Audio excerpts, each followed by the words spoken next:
Belauneko minarentzat ariketa hauek egitea ona da, elkarrekin ikasiko dugu. Lur gogorrean egitea komeni da.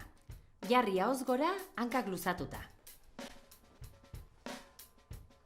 Hankapunta bururantz begira jarri. Egin indar belaunarekin lurraren kontra. Ondoren giharrak erlaxatu. Hasieran komeni da ariketa bi hankekin aldi berean egitea. Lur gogorrean egitea komeni da. Jarri ahoz gora, hankak luzatuta.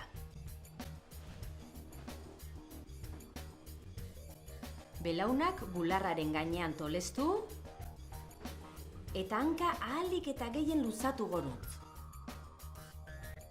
Ondoren alderantzizko bidea eginez, hasierako jarrerara itzultzea komeni da.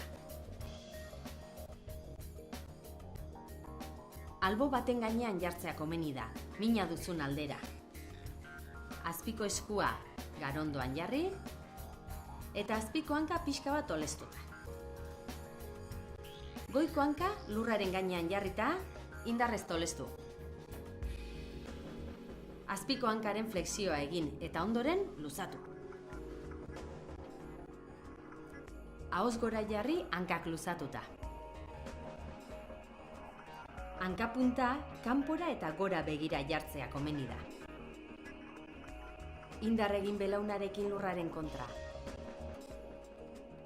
Hanka horrela luzatuta daukazula, altxa kanporantz diagonalean eta hasierako jarrerara itzuli.